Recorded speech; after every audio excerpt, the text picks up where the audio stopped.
Bien, seguimos en Agenda PYME, en este caso para repasar la situación de las economías regionales, un conglomerado heterogéneo, si lo hay, que en general viene golpeado de hace algunos años. Queremos saber, por supuesto, cómo los ha tratado esta extensa cuarentena. Para hablar sobre el tema ya está en línea Pablo Bernengo, director ejecutivo de Economías Regionales de CAME, precisamente.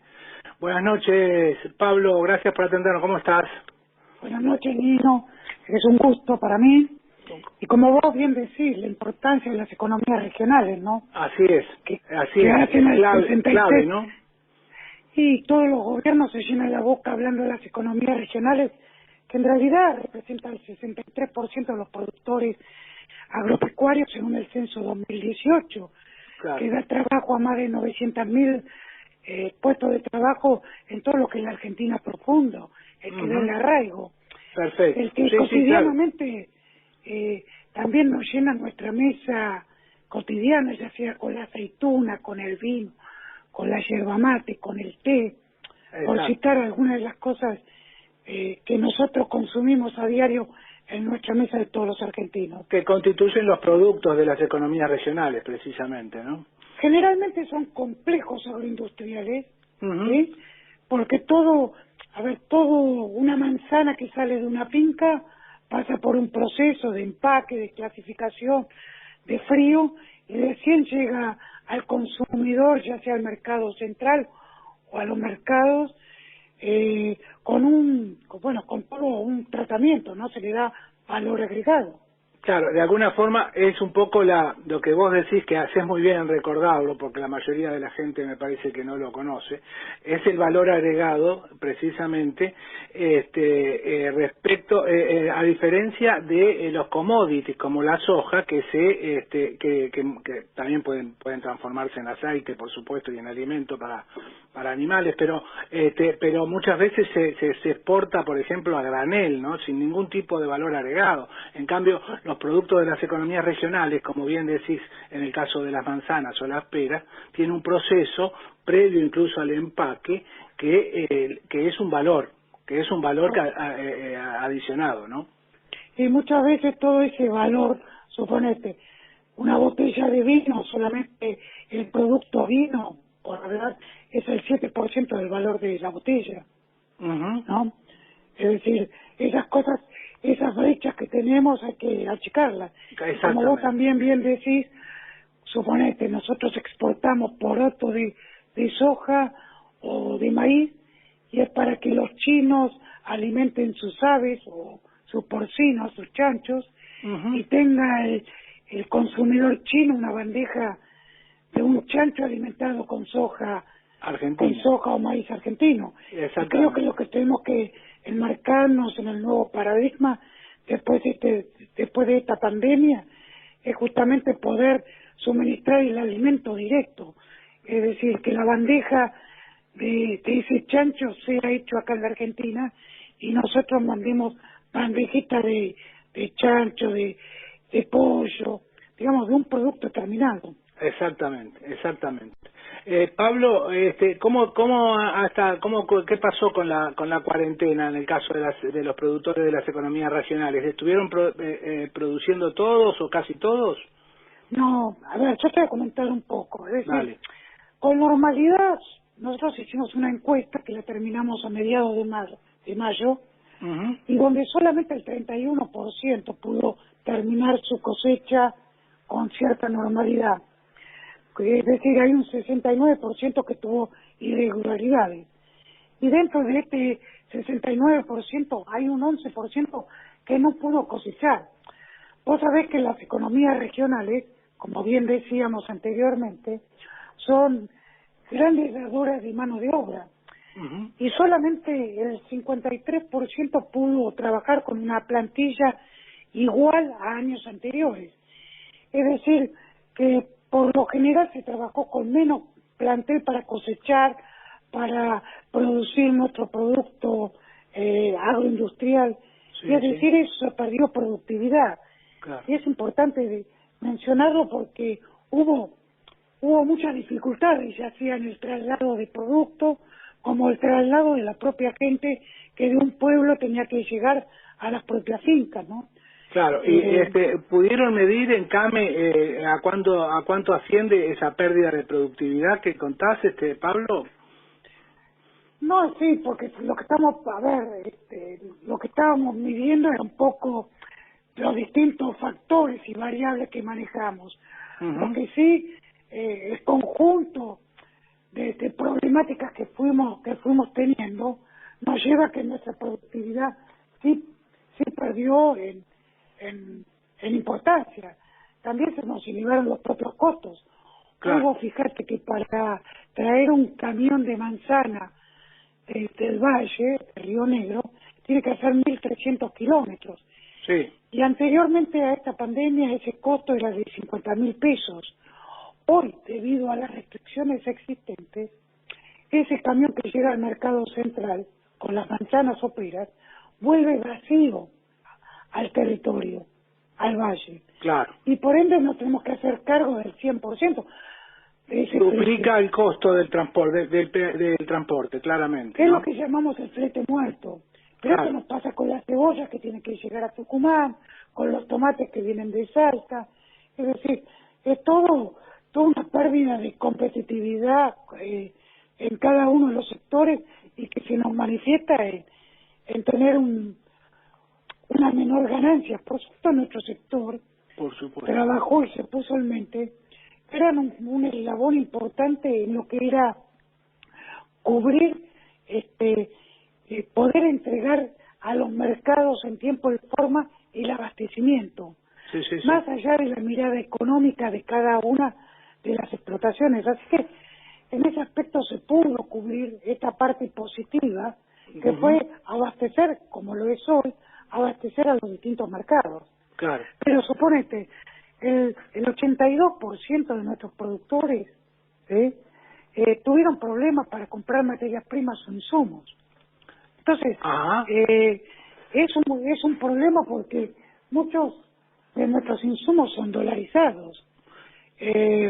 ¿Estamos Muchos, hablando de insumos importados, por eso son dolarizados, o son sí, dolarizados y nacionales al mismo tiempo? no, vos fíjate que para comprar, a ver, semilla hortícola, todo Ujú. proviene de Holanda, por Ajá. decírtelo. Los fertilizantes son importados por lo general. Claro. Aparte tienen un valor commodity. Ujú. Eh, y hoy lo que te piden las agropecuarias es que sea valor billete, dólar billete. Y esto nos lleva al valor, al tipo de cambio blue, ¿no? Claro, Esperemos estaba, que en bueno, ese... justamente estaba contando en la apertura del programa, Pablo, de que las dificultades que se presentan a partir de esta semana, sobre todo por el endurecimiento del cepo con el tema de las divisas, ¿no? O sea que ustedes Totalmente. van a hacer, yo mencionaba precisamente las empresas que necesitan de insumos o de partes importadas que obviamente están complicadísimas con esta dificultad que se impone para adquirir divisas. Ustedes también en ese caso, al menos en los casos de Totalmente. A los ver, te estoy productores, hablando de los cimientos en el sector hortícola. claro, No hay en la Argentina, digamos, hay muy poco, todo viene exportado. claro, Eso es dólar billete. sí, sí, sí. Igual que los fitosanitarios, ¿no? Claro. Eh, Pablo, sí, peras y manzanas, ¿cómo está el tema con Brasil tan deprimido? no, Que Brasil ha tenido suelen una caída de exportarse a Brasil, por demanda, eso lo menciono, ¿no?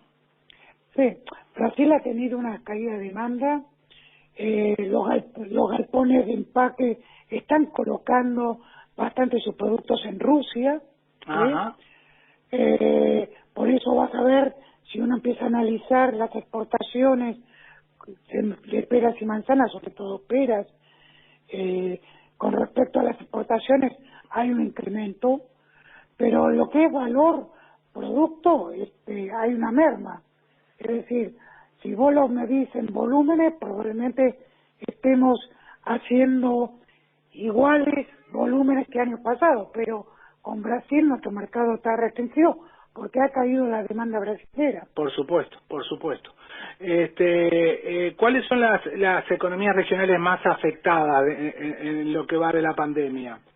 Mira, nosotros tenemos sectores que le está pegando muy fuerte, es el arroz, el vino y el mosto, el algodón, desde que comenzó la cosecha de algodón, no hay nadie que quiera un kilo de algodón, las textiles están todas paradas, por ende es muy complejo y ahí se necesita poner una nueva impronta en todo lo que es la comercialización del algodón a través de guanes. Necesitamos que nuestros productores, que en Chaco, en Formosa, Santiago del Estero, norte de Santa Fe, puedan tener un alivio financiero.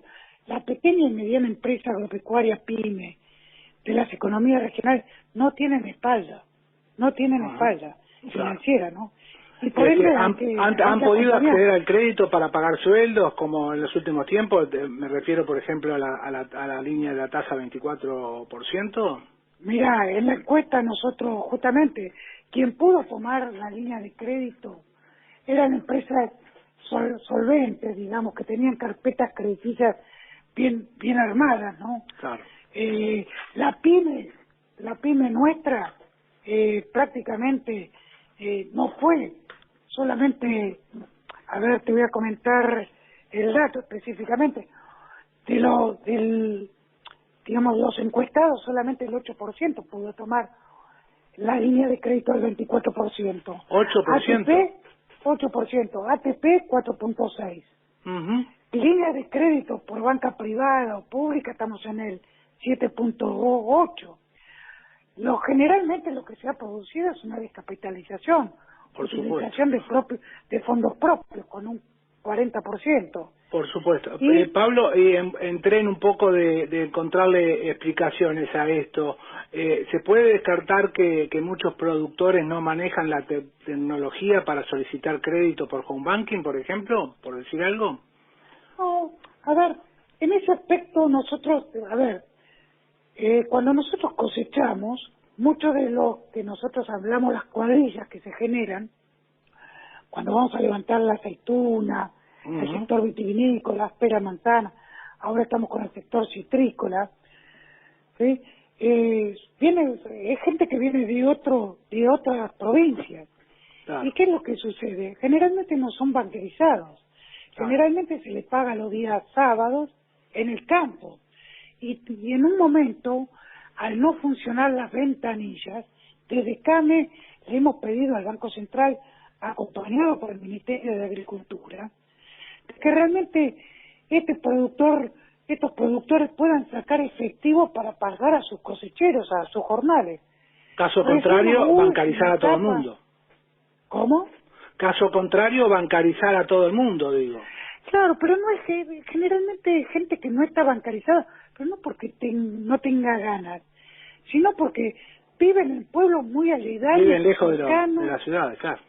Y donde no hay un ¿cómo se llama? Un cajero automático. Por supuesto. Es decir, es otra realidad. Es esta Argentina profunda, que tampoco no tiene el internet así, el WhatsApp. Sí, efectivamente. Y qué poco que se sabe de esa Argentina profunda que mencionas. Te quería hacer la última pregunta, Pablo. Esta semana trascendió que el gobierno podría reflotar un decreto del 2001 para recomponer o restablecer las compensaciones de aportes en economías regionales. ¿Qué expectativas le genera este anuncio o esta promesa? A ver, primero, el decreto 814 al que te referís está muerto por la ley propia de solidaridad que se dictaminó con mayoría en el Congreso. Por lo tanto, tendría que generar un nuevo decreto, una nueva ley, o modificación de la ley. Claro. Lo que sí hoy tenemos, que está congelado, es el mínimo no imponible. Claro. Trabajo que CAME lo vino pidiendo constantemente. Y eso, a ver, el 814 beneficios que tienen administrativamente un conjunto de acciones y pueden utilizarlo el sistema. Pero vos pensás, no es lo mismo lo que hay que descontar por cargas patronales a una persona que está en Charata que a otra que está, por decirte, en San Peña y menos en Resistencia. Por es decir, es mucho más complejo. Me parece que el mínimo no imponible, que lo descongelemos, que hoy están 17.509 pesos, sería un instrumento mucho más validero y sobre todo para la pequeña y mediana empresa que directa bajo el 931, ¿no? Perfecto. Bueno, clarísimo, clarísimo. Claro. Sería mejor que esta compensación que se empieza con los aportes Las patronales. dos son compensaciones, pero Sí, sí, de tenemos que alguna forma sí. enfocarnos a la practicidad del mismo, Por ¿no? supuesto, por supuesto. Pablo, muchísimas gracias. Que tengas buen No, fin de gracias semana. mismo, Un un gusto. abrazo. Buenas noches. Chao. Pablo Bernengo, director ejecutivo de CAME, Economías Regionales.